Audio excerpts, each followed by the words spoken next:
Ben Gurion Airport in Tel Aviv might be the only airport where I happily and willingly join in applause when we land. No matter how the flight went, I am filled with joy when landing in Israel. I am home. And a few weeks ago, as I landed in Israel, it was no different. I had been longing to return. It had been too long. Now, those who've gotten to know me during these last 8 or 9 months will not be surprised that my first day in Israel began with a quick trip to an old favorite coffee shop, Tachanat HaKafeh, the coffee mill on Rehov Emek Rephaim in Jerusalem. And I did something much more American than Israeli as I walked with my coffee. And as I walked that morning, wham, I was immediately struck by Israel in all its glory. The bus zooms by on a modern street on an ancient road near a historic windmill. And the Israeli father standing next to me at the intersection with his young children motions to his daughter, Rega, wait a moment.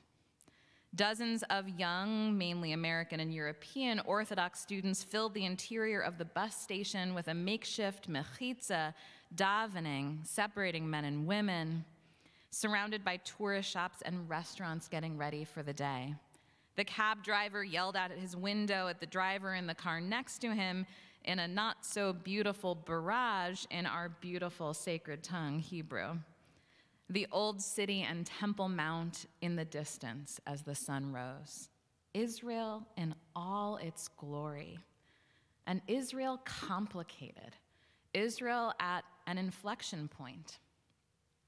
Now, we haven't had that much time under our belts to get to know each other around Israel, for you to know me as the ardent Israel supporter that I am, a lover of Israel, to know that I'm a believer in a wide tent of ways to love and support Israel, that we need to be engaged with Israel and always learning because it is so complex. There's so much to know, and it's tough to know enough to really dialogue with nuance. So we need to always be learning.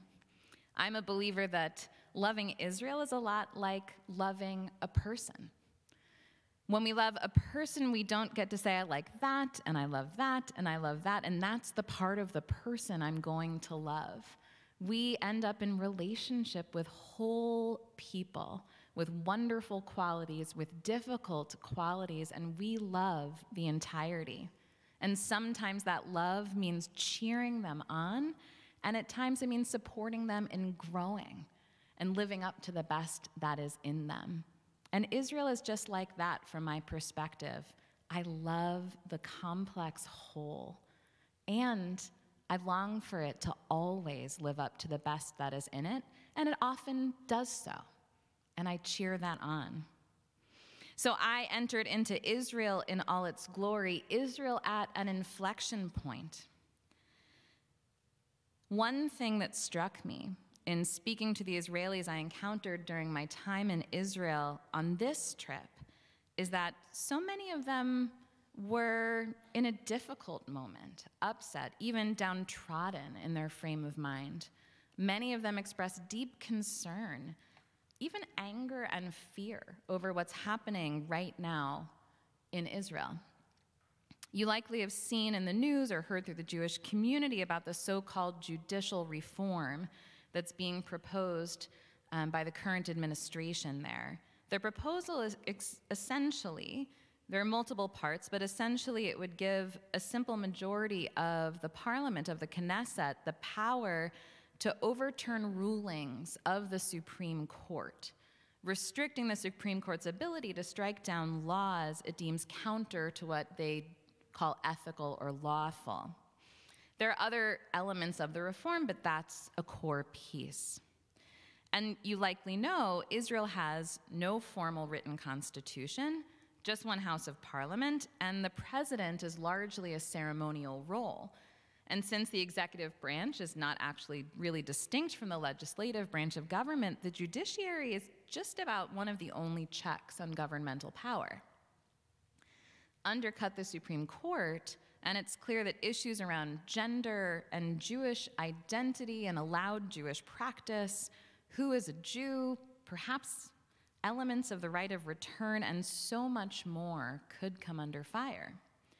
The far-right, ultra-Orthodox elements pushing for this reform are responding to what they believe has been a breach, an overreach, rather, from the Supreme Court in blocking efforts around things like having gender-separated buses or allowing women to literally be relegated to the back of the bus. Overreach in upholding the rights of women, the LGBTQ community, and minorities, in blocking blanket exemptions from national service for young men studying Torah, perceived overreach as limits are placed on how new settlements could be built in the West Bank, and on and on. It's a lot, and it's complicated, and the Israelis I spoke with were very, very worried, really concerned. On Erev Shabbat, as I mentioned, I was with a group in Hod HaSharon. It was this beautiful casual Shabbat service in a greenhouse in the middle of a sustainable garden outside of Tel Aviv. And after the service, there was a potluck vegan dinner. And we sat and talked with the Israelis there, and they shared their feelings and concerns about this moment.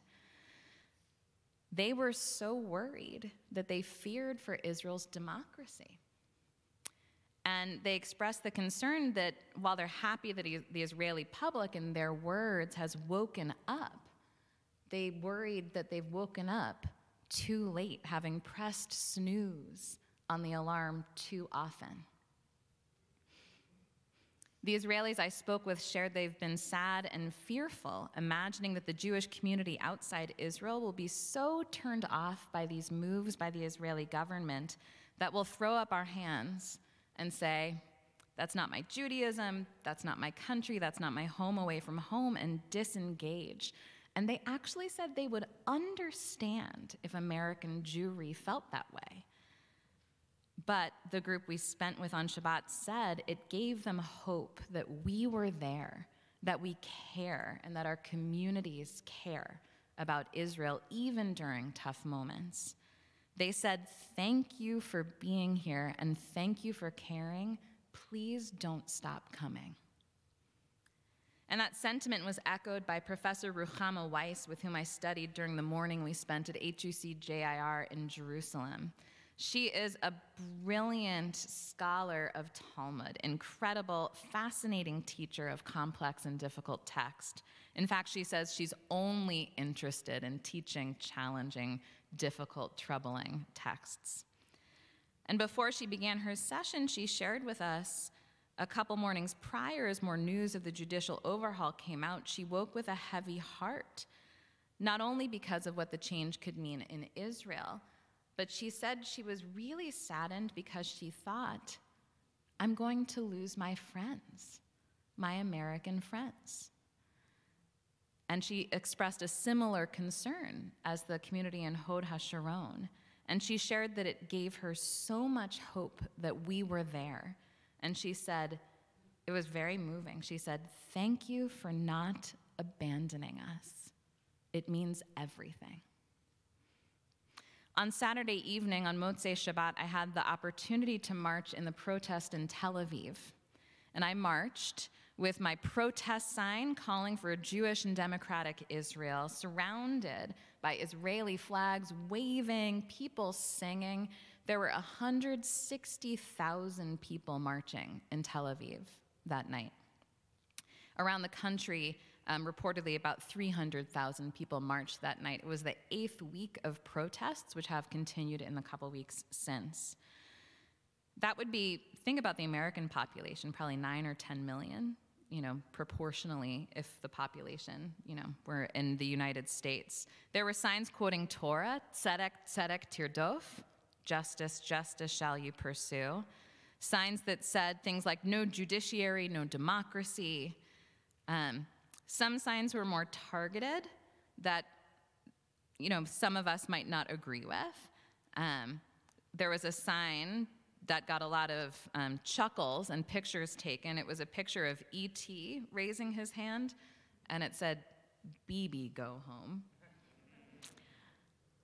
But there was energy at this protest, the enthusiasm of so many people joining together for a common cause. And there was real upset and concern. One of the chants that kept coming back was busha, busha, shame, shame. And demokratia, you can guess what that one is, right? Democracy, demokratia, demokratia. And I quelled as Rabbi Rick Jacobs, the head of the Reform movement in America, was invited to address the crowd from the bama, from the stage at the demonstration. He was the first non-Israeli to speak in any of the protests, and his expression of the worldwide Reform movement support for Israel's democracy drew cheering and applause from the crowd. The protest was a high, and then the next evening I saw the news that there had been a terrorist attack where 2 Israeli brothers were murdered, and in response, that Israeli settlers had rampaged through the Palestinian town of Huwara, and where they burned more than 30 houses to the ground. They killed 1 resident and injured hundreds, at least 4 critically. And an Israeli commander in charge of the area called it a pogrom.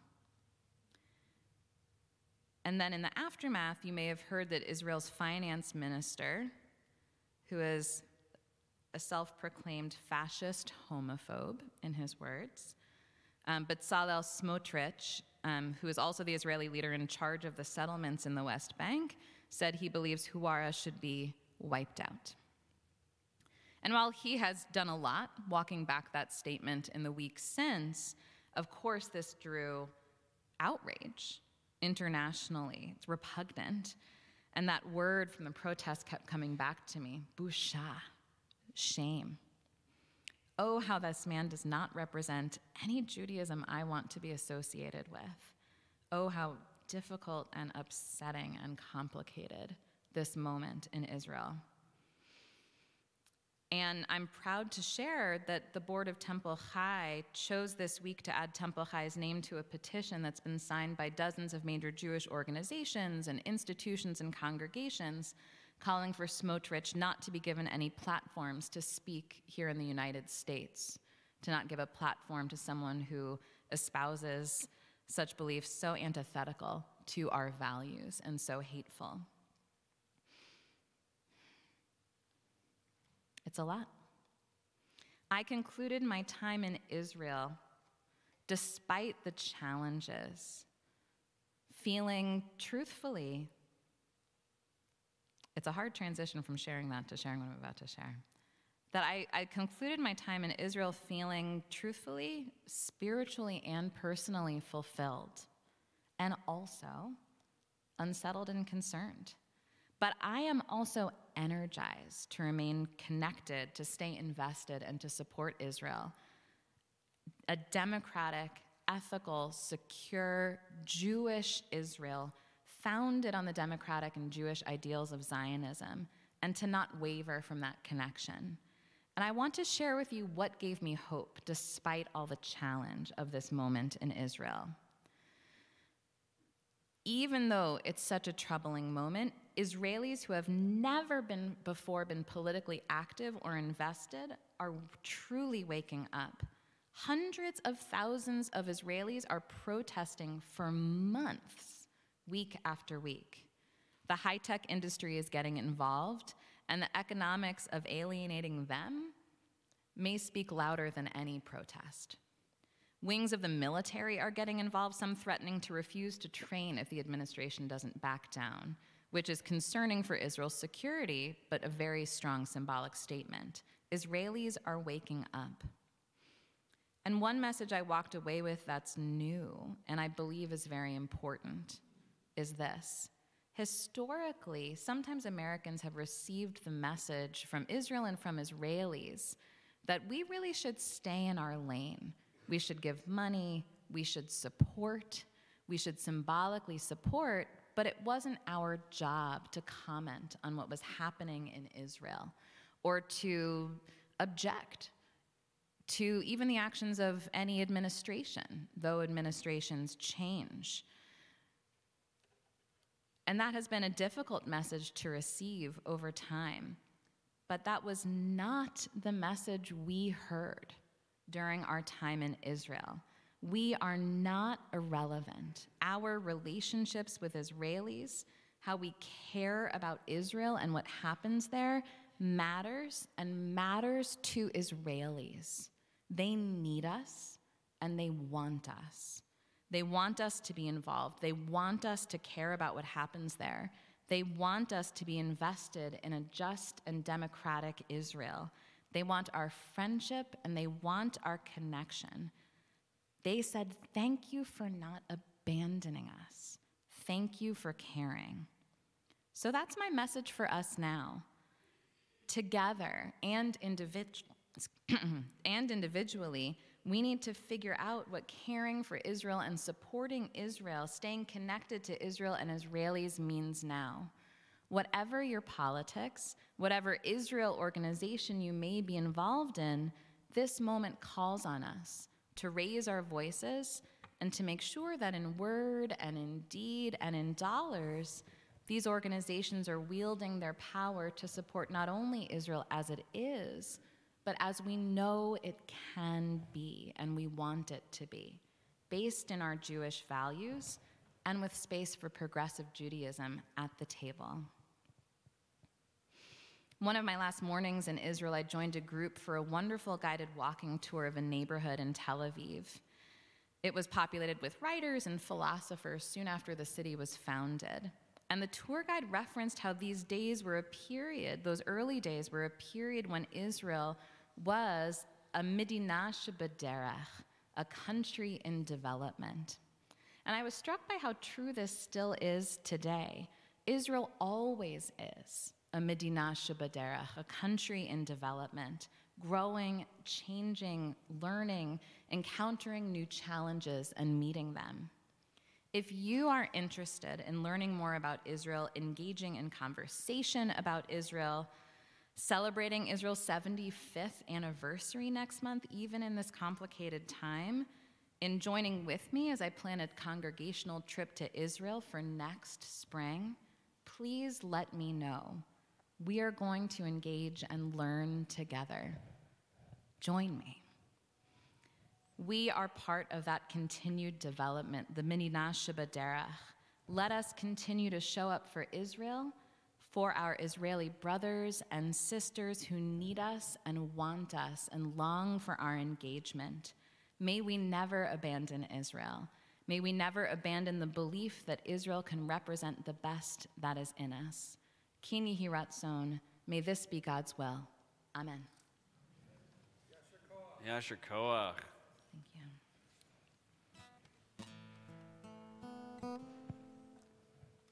Tnu l'Hashem shlalot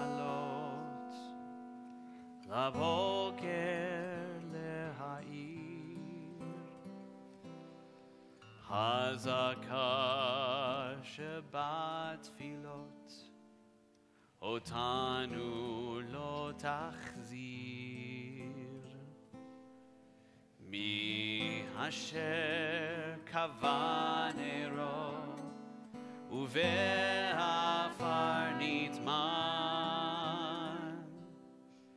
bechimar lo yairo yo yairo lechan ishotanu lo yashiv mi bor tachtit afel lo kan lo yohilu lo shirei hanitzachon velo shirei halel lachen rak shiru shir lashalom al tir lecha shu tfilah lachen rak shiru shir lashalom Petzeh